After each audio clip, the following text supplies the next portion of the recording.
And unfortunately, Kira is unable to assist his bottom lane because Gemini and Gira are putting great pressure on the mid tower. This is, again, kind of another 1-2 combo from Hong Kong Esports. Yeah, now look at this. 2 towers off the back of it. They are going to be looking for the trilogy, though, as they pick up a 4,000 gold lead. M19, they're going to try and trade. But they've got tempo advantage. They could actually continue to push through here, and Kira can't respond and help his team. Kira's not going to even be alive for long as the ultimate comes through. Unleashed power will finish him off. There's another kill for Hong Kong, 5-1. And as you say, they continue to push in the bottom lane. Smurf does have teleport, but there's no safe target for him to TP to, so he just has to walk the long way. But again, this is so much lost time, 20, 25 seconds, where they lose this massive chip damage on their tower, as well as Kira's life. Fantastic swing for Hong Kong. And honestly, coming into this series, a lot of people were saying that they are the favorites. The analysts did predict for the Hong Kong win here. So far, 4,000 gold up at just 13 minutes into the game. I cannot overstate that gold lead. That is a tremendous lead. Yes, M19, they've got that Infernal Drake, but 6% isn't enough when your enemies are a whole item up. Hong Kong Esports, they're not sitting terribly high in the LMS. I believe they're 6 right now. But if you talk to the team and you look at their schedule, they have had a rough go at it. They've had AHQ, Flash Wolves, and J-Team, probably the top 3 LMS teams, all back to back to back. The team personally believes that they're really the 4th best team, but hold on. Gear is going to be locked up here, but Nesty is on the scene, gets locked up. Nice little bit of play coming out from Liquid. Gear flashes away. Nobody's gone down just yet. Nesty will back away from this one. Gemini arriving, but it is going to be a disengage. Hold on, Stejos. Stejos takes another chunk from Gemini. Gemini is a terrifying jungler in these fights. He's always on that front line. And it feels like everyone's constantly fighting all the time, as Gemini's now looking for round 3. Yeah, this fight is seemingly never ending.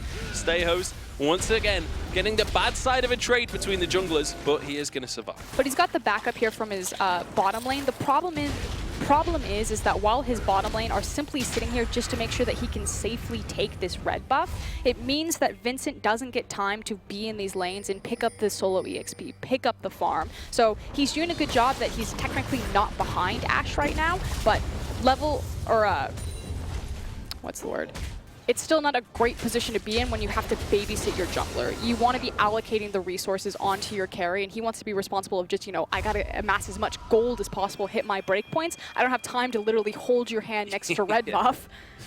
Now, you mentioned, gold. You mentioned how far ahead certain players are in allocation of those resources. Look at the mid lane deficit. 3-0-1 for Gear, 153 farm to 94. That's an almost 60 CS lead. We're only 15 minutes into the game. That is unheard of in this tournament. And he's about to pick up a kill here. Stejos over the wall. He's okay. Yeah, it really stemmed and bled over from that initial invade from Gemini as well as the solo kill, and Gear has just been entirely punishing on it. He's one of the mid laners to watch in the LMS. Again, the team feels fairly confident that he's right there just behind Maple and Fofo, getting solo kills on Westdoor, so he is not to be trifled with. And you have to think that giving him a power pick like Syndra might have been a mistake, despite the fact that Kira gets Jace. Yeah, but Kira, we mentioned it at the start, a lot of priority on that Jace. He's not been able to do much with it. Smurf is going to get locked up here, and look at this. They all collapse, get stunned by the arrow. Beautiful little engage there, but Gemini's the first one to go down. Straight at jungler for jungler. Now Liquid trying to take a magical journey out of here, but I don't think he can escape this one. They all collapse down, and it's a double kill coming through for Gear. This is all going a bit bad for M19. And the difference, of course, is the fact that Kira wasn't there, so missing that big damage output from the Jace. Ultimately, it will be a tower traded for some pocket gold, but still things starting to snowball quite in favor of Hong Kong Esports, just of where all of this pocket gold is allocated, and it's on Gear, 5-0-1. The team is very vocal. He's their carry, he's their all-star, he's that X factor that you have to watch. And I mean, you said it yourself yesterday. A lot of people say that Gear might just be kind of Toys 2.0.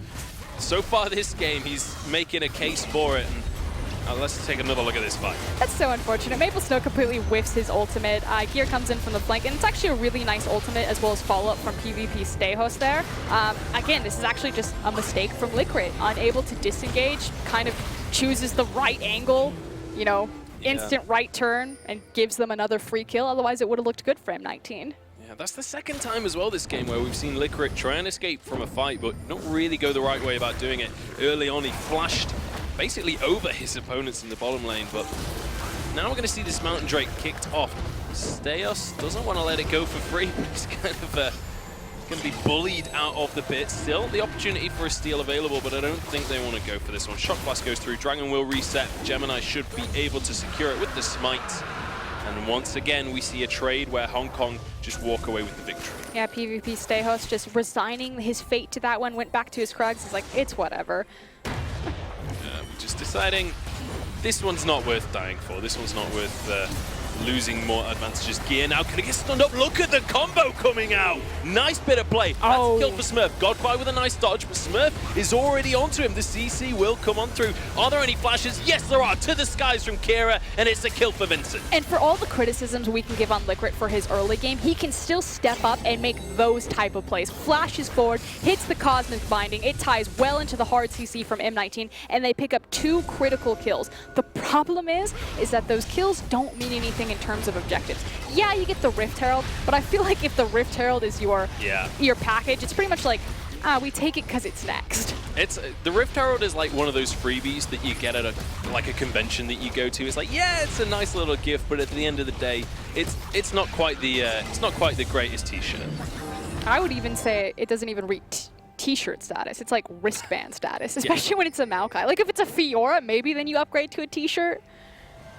But even then, it's like one of those ones that it's like, you know, that it frays really early on. It's a bit bad quality, but either way, enough about convention T-shirts. It is going to be still a decent lead here for Hong Kong, but the gold lead has depleted significantly. Yeah, and Smurf is in trouble. Gemini's here, but so is Nesty and Gear. The entire team of Hong Kong Esports. Smurf will actually get knocked away by this guy of the week, and he's pretty tanky. They do have to use a couple of ultimates. Steos is here. Nice little bit of play from Nesty to keep his top laner alive. It's just so mechanically intensive. How do you ever make that outplay? Tom Kinch players, they're so impressive. The fact that Tom Kinch can make diving Maokai a good decision just tilts me off the face of this planet. Even from when Tom Kinch was in the meta just after he came out, like straight away he kind of earned that reputation of just like he is a no-fun zone. He will deny anything you want to do. I would literally rather be catfished than deal with this catfish. Well, right now M19 are absolutely getting catfished. You know what is important, however, is the fact that Nesty is on such a mobile champion. So if you think about the shot callers or the strong voices in Hong Kong esports, Nesty is one of them alongside Maple Snow. Now, Gear will take over and he calls out a lot of the team fights. But naturally, you know, if you get your shot caller on a super mobile, very heavy playmaking champion, you tend to only go forward faster. Yeah, and just look at this combo once again, Gear. There's nothing you can do in that situation. Locked up, the bullet time goes through.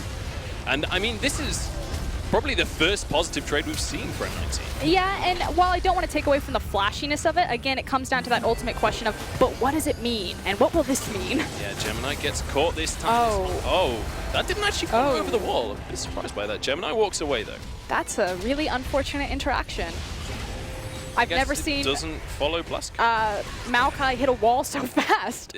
Yeah. I completely expected him to go over the wall, but Gemini, you know, flashy footwork, dodges out a couple of skill shots, sidesteps it, hits the blast cone, and then gets a nice flash. And again, it's absorbing all of these really key ultimates from M19, and they're not getting anything off of it. Even when they do find kills, swing and a miss, they don't translate it into map pressure or tempo advantage. The tempo advantage is exactly what Hong Kong have managed to achieve for themselves, looking very strong in this game. And now they need to start to speed things up a little bit. We've had a bit of a lull in the last few minutes. Neither team really able to push any further.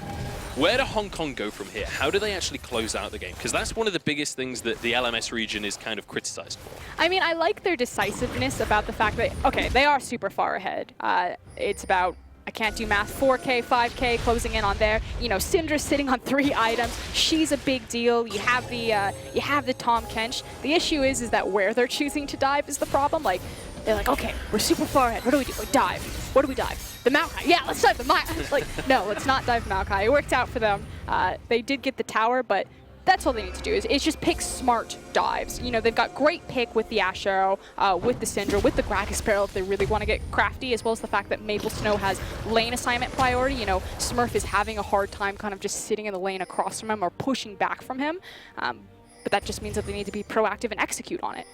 But that again goes back to the conversation we've had a few times about this Gragas pick. We've seen Maple Snow play it yesterday, and beyond those first two items, you really start to fall off. And the later on in this game we get, the more skewed that top lane matchup will be. And so, in M19's eyes, the fact that it's slowed down for Hong Kong is great news. Yeah, but the wave is being built up. They're trying to make a play on this bottom. So yes, while it's been slowed down, that maybe it took an extra 30 seconds for them to mosey down here to set up this wave, the play is coming. So it's kind of do or die for M19. They need to front a defense and weather this storm because Gragas has his 2-item spike. There's the Ash Arrow. Instant cleanse from Kira. He's not having any of it. Will be able to keep himself alive for another day. But now M19, they have to get down here quick. Smurf on his way through the mid lane now. He has just walked past minions. Gemini gets locked up though. Liquid looking for the engage, gets the stun, but Nesty will deny it. Instantly, PvP Staios goes in. Look at the ultimate from Vincent. Huge damage, but Gear trades it back with his own. Gets the first kill of the fight. And now M19 desperately try to disengage.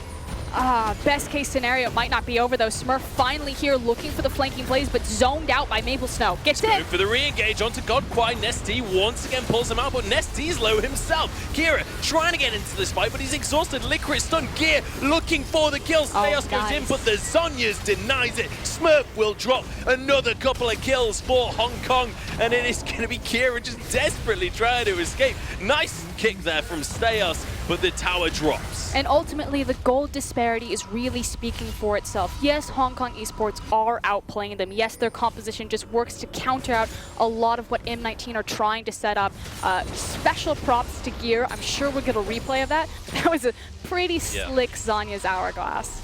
And I've got to give a little bit of props to PvP Staios at the end there, just keeping him and Kira alive with that kick. I think it hit like 3 people. But regrettably, it's just not enough. And as you say, Gear surviving when Staios tried to punish him, tried to deny the all-in. And as you say, the gold lead really being a huge factor in that fight because so many people from Hong Kong survived on barely anything. Oh, I love this. This is how Albus Nox Luna, you know, now M19 made their name on the world stage. It was these crazy Baron plays that they would just pull the trigger on. Hong Kong Esports, wise to the tail, do sniff that something is up and stop it, but I love the decisiveness. You know, they understand they're behind, that they need to make an aggressive play if they want to get their foot back in the door. They can't continue to just passively lose the game. Well, yesterday we had a lot of Cloud Drake, a lot of Ocean Drake. Today it's all Infernals and Mountains apparently. That's going to be an Infernal now for Hong Kong. So one apiece, that damage buff is essentially negated. You know, Papa Smithy joked about the switch. You know, where's the Infernal switch? Yeah. It's actually just when I cast games, because I cast the LPL. You know, I'm used to the really aggressive dragons, so it's been flipped. And we're getting really lucky with this Infernal Mountain Infernal combo. Now, Hong Kong just racking up advantages at this point. Still 6,000 gold in their favor. Let's remember, we're only 25 minutes into this game. This is still pretty early. It feels a lot later with how much action has been going on. But now it's Hong Kong's turn. Why did you walk around that pit? He just wanted to go on the blast code. He literally has got 2 control wards at the front of the Baron pit. You have Syndra and Tom Kench pretty much like faking like, we're not really doing the Baron. We got 2 people mid. And Godquai like still walked all the way around the pit like, this is mine. Yeah. It's just I'm a delicatesh. I don't want to walk in the river.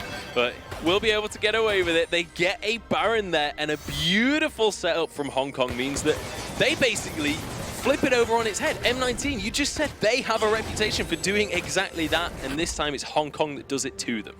And it's, again, really the heads-up play from Hong Kong Esports, not necessarily the Baron control, although the vision is wonderful over that area to allow them to take it uncontested. But just the fact, I mean, better teams have been caught unaware by M19's Baron preference, but good heads-up play means that they're now back in the driver's seat in terms of tempo control. We think about where their next objective would be. You'd think it'd be one of those last standing inner turrets, top side particularly, as well as continuing to abuse that lane assignment of Maple Snow versus Smurf and having him push the bottom lane. Yeah, and we see that split push has been a real thorn in the side of M19 across the course of this game. And they're really struggling to find an opportunity where they can honestly fight back correctly against Hong Kong. Everything that's happened this game, it's been on Hong Kong Esports terms. And now, Hong Kong, they've got the Baron, and as you said, the split push has already been such a huge factor. With a Baron on top of it, it becomes even more difficult to deal with. Yep, but our spectator has zoned out, so looking for the arrow. Hit stay host, will there be follow-up? Can't quite follow in onto the tower just yet. They can just wait for the next wave, rinse and repeat. And Smurf's making his way up here. That said, Maple Snow is still causing multiple pressure points and splintering into M19. They need to be decisive and make a decision. The problem is that means, like, that's pretty much all on Smurf. Like, do you want to sacrifice your life for this? Are we all going in? But the more time that he wastes here with Gragas, the less opportunity there is for M19. Smurf has been knocked back here. Gemini's on the scene as well. Smurf walks away with his life. Redemption comes out. M19 regroup. And that should be the top tower. Fortunately, they did make sure they did it in between the waves, so good timing for M19 to try to kind of make their, not their final stand.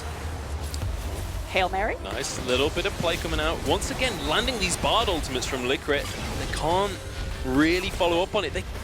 So many times I've said that this game where M19, they find a little bit of something, but they just can't kind of pull the trigger. And frankly, it's failed executions, unfortunately. You know, they have the right idea, but the skill shot misses or the setup's not quite perfect enough. Maple Snow does get stunned, but kind of got stunned during his body slam, or sorry, belly bop. Belly bop. So we'll be able to walk away with his life. Top tower finally goes down now, so using that Baron effectively, but that's the last easy objective to take. Yeah, and it will also mean pretty much the end of the Baron. A lot of them are just kind of resetting, spending the gold that they've acquired through those waves, through those global structure objectives. So see them reset the map, taking this one real nice and slow, and probably heading towards that dragon with 1 minute 46 left on the timer.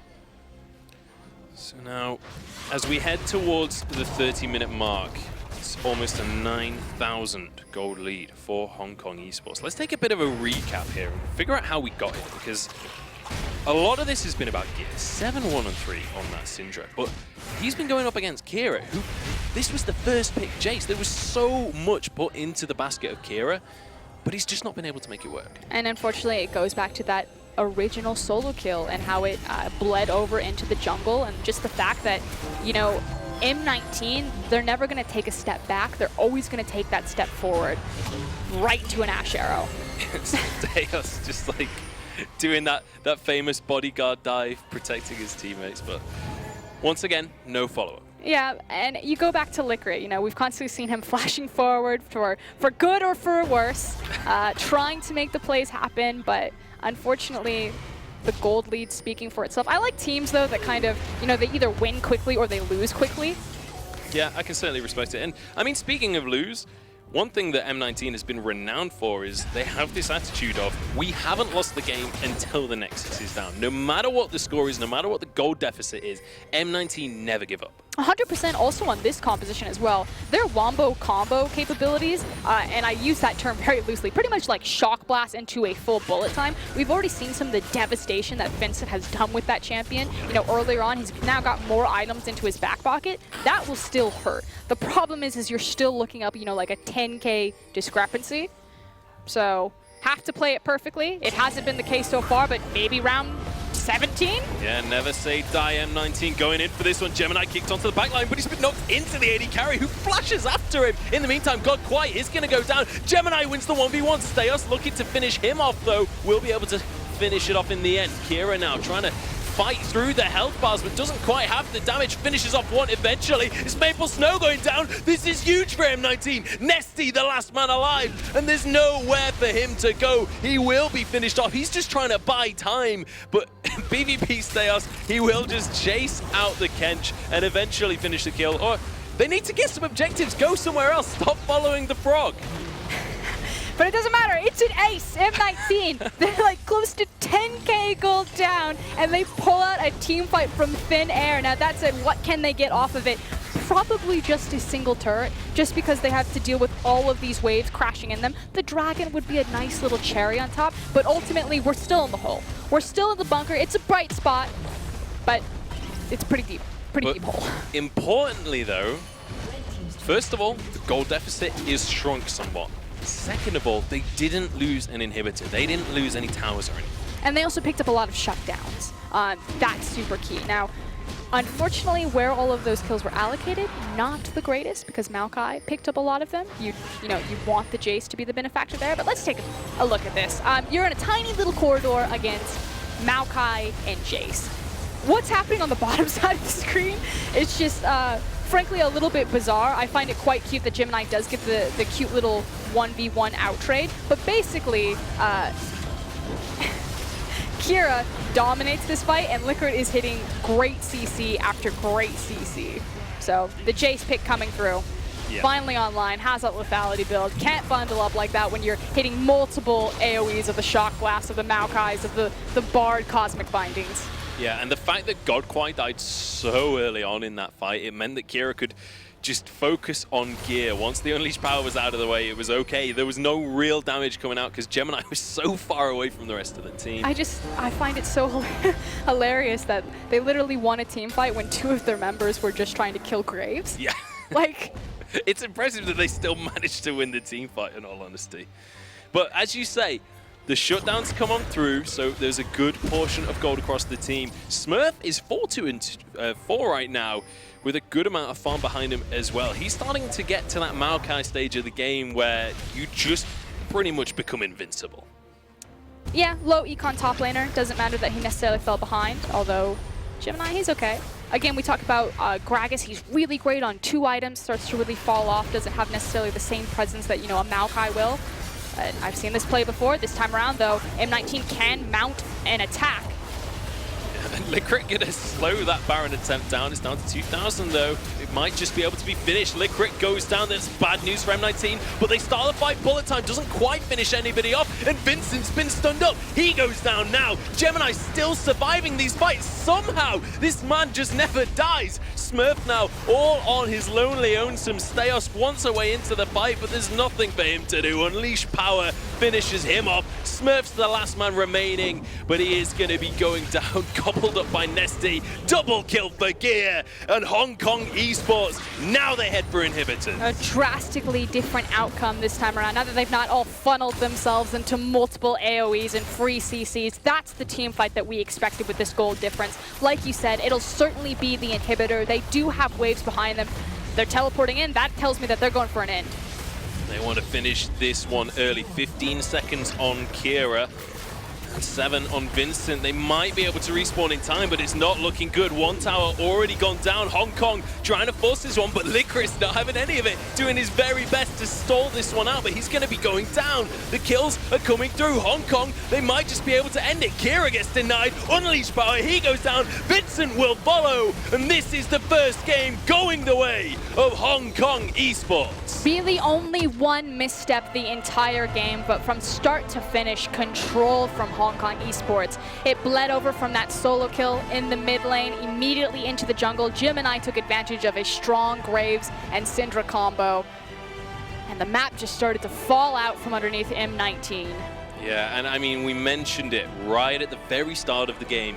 Kira had so much pressure on his shoulders. The Jace first pick, it had to come up huge, and it just wasn't, it had effect later on in the game, but it did for it wasn't early enough. One team fight. And again, the unfortunate thing is that Kira was put in a situation where Hong Kong Esports, because like every single lane won, he's trying to move back and forth to all these different bleeding points on his map. He's got to go bot lane because the bot lane tower is about to fall. Can't leave mid lane because they need to push forward. So he just gets caught out in the jungle and is pretty much punished for his team losing their own lanes. Yeah, and that means now Hong Kong Esports, they are staying in this series. They are 1-0 up now, and M19, they can't afford another loss at this stage. This is one of the decider matches. If M19 can't win this next one, they will be knocked out of the tournament. They will be our first eliminated team. Yeah, it hasn't been a great tournament for Europe. It's not a great tournament for Europe Light here in the LCL. Yeah. You can see the team, though, you know, they look strong. And the nice thing is if you talk to these guys, they've all got great upbeat attitudes. They're actually very critical about talking to the game and super friendly. You know, Licrit in particular, between games, he'll walk up to even the opposing teams and just like, oh, I think you guys did this wrong. I think we did this well. I think this is how it goes. So very vocal. And they should be able to maintain their morale through this, at least the M19 that I've brushed shoulders with. Yeah, and I mean, on the other side of that scale, Hong Kong Esports, they're going to be over the moon. They've now essentially got a lifeline in this best of 3. They are just a single victory away from pushing on forwards, a second shot at heading towards the Spodek, if you will. Still an incredibly long road to travel. Yeah, absolutely. Well, we are going to be going into a break before we find out how this series will continue. Can M19 fight their way back in, or do Hong Kong survive and knock their opponents out? We'll find out in a few minutes' time.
Welcome back to the Intel Extreme Masters here at the analyst desk, and boy, are we about to break that game down.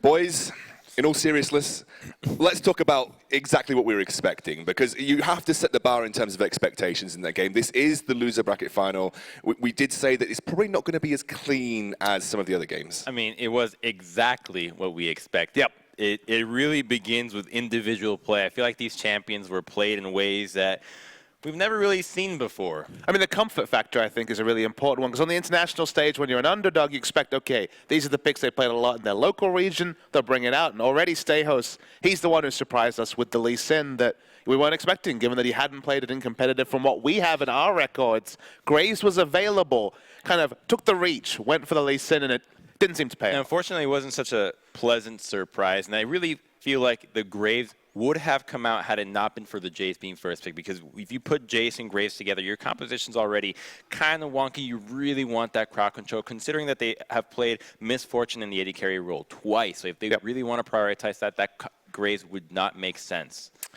And I noticed you during the game, Crumbs, you talked a little bit about itemization here, and you had a bit of a gripe with what was going on with Jason Misfortune. Right. I mean, you rush Black Cleaver as your first item. I mean, I get the Hex Drink. I love it first item, right? You get solo killed mid lane. You're a little bit struggling, have that extra magic resistance against Syndra, but I did not get the memo for lethality, for Edge of Night. I mean, the first rated Dirk was, what, 25 minutes into the game on a Jace, which is just unimaginable. And Hex Drink of the first one, that you understand that. But Edge of the Night allows you to walk up. And remember, there's a Gragas on the enemy team.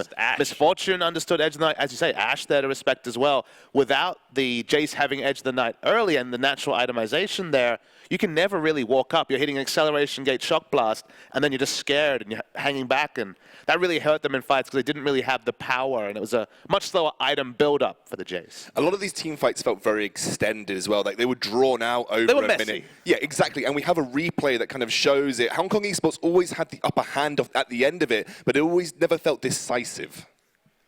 And this just starts with a solo tempered fate onto the Graves, but immediately it seems like they really just forgot what Tahm Kench does. So many times did he save everybody with his Devourer, and Mef just became such an easy target for Hong Kong because of the overcommitment for trying to pick off individual And you targets. just think simply, where does this team come from M19 want to fight? In the open so they could siege with the likes of the Jace. We're Again. starting to see some replays here. Flash twisted advance only to get Devourer. Like, they just, I guess, didn't understand what the champions do, and they paid dearly for it. That's a bold like you statement. can go into the client. Let's and look at the glass half full. Let's say that Hong Kong Esports got the maximum value out of Tahm Kench this game because they really were kind of a bowling ball to the pins there when it came to just mopping up all of the engages and getting out scot-free. But it felt like almost every team fight was like that, right? There was always kills going left and center, but somehow Hong Kong Esports managed to mop up the pieces and Gold put it together. lead, easier to execute comp. You know, they were already backs against the wall here, M19. They were crushed by the Rocks Tigers. Then they go for this very situational comp that some teams, you know, if you give that to KT Rolster, 3 out of 4 times they might win, but it's not even 100% win rate because of the execution difficulties.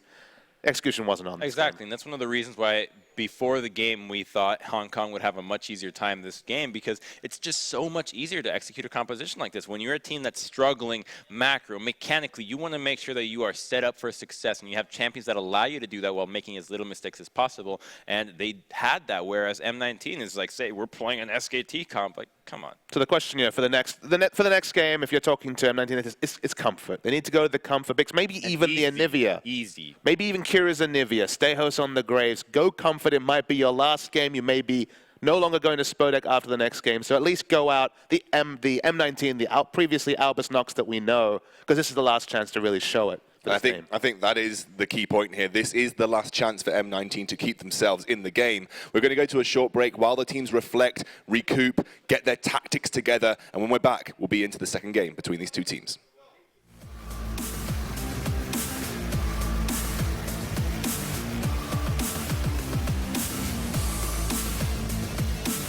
In comes Smurf as well, but in the backside, we've got damage coming down. Liquid is going to drop as well. That's 2 kills going their way. Here, and look at this. They all collapse, get stunned by the arrow. Beautiful little engage there, but Gemini's the first one to go down. Straight in jungler for jungler. Now Liquid trying to take a magical journey out of here, but I don't think he can escape this one. They all collapse down, and it's a double kill coming through for Gear. Looking for the kill. Theos goes in, but the Zhonya's denies it. Smurf will drop another couple of kills for Hong Kong. Liquid going to slow that Baron attempt down. It's down to 2,000 though. It might just be able to be finished. Liquid goes down. That's bad news for M19, but they start the fight. Bullet time doesn't quite finish anybody off, and Vincent's been stunned up. He goes down now. Gemini still surviving these fights. Somehow, this man just never died. The kills are coming through. Hong Kong, they might just be able to end it. Kira gets denied. Unleashed power, he goes down. Vincent will follow, and this is the first game going the way of Hong Kong Esports.